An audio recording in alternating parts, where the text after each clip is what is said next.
U.S. Vice President Mike Pence is on the third leg of his first trip to the Asia-Pacific region since taking office. The vice president's visit really has two core strategic objectives. First and foremost, Pence will communicate the continuity of U.S. presence in the region. That is to reaffirm and reassure America's allies and strategic partners that Washington has no intention of withdrawing from the region going forward. The second objective, however, will be to clarify that although the U.S. commitment to the region remains firm, Washington will seek to ensure that going forward, the United States is more effectively or properly compensated for the role that it plays really as the arbiter of regional security and stability. Pence's visit comes at a time of heightened tension and uncertainty throughout the region.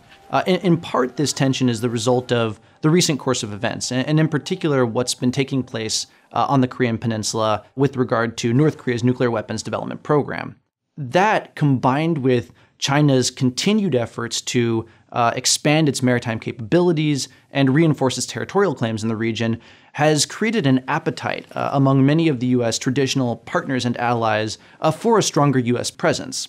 As we saw during Pence's visit to South Korea, and as we're likely to see when he goes to Japan later today, the vice president is communicating to both of the U.S.'s key Northeast Asian allies that going forward, America's military presence, its defense support for the region, will be at least as robust as under the Obama administration, if not much more.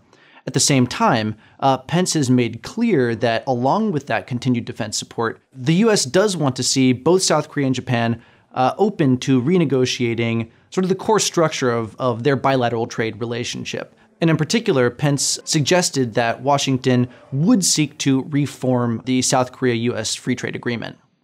The second half of Pence's visit, with stops in Indonesia and Australia, will be somewhat different in tone. First off, the focus will shift from Northeast Asian security to an emphasis on maintaining regional stability and security in the South China Sea and Southeast Asia more broadly.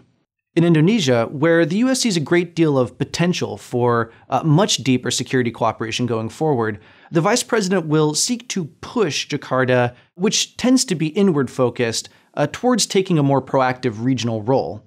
In Australia, Pence will seek to both reaffirm the alliance and explore new ways for even deeper U.S.-Australian economic cooperation.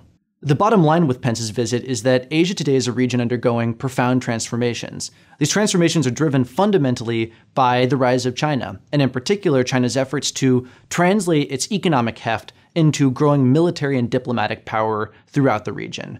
So in many ways, Pence's visit is part of a long-running U.S. effort to check China's rise and to make sure that America's partners in the region don't feel abandoned.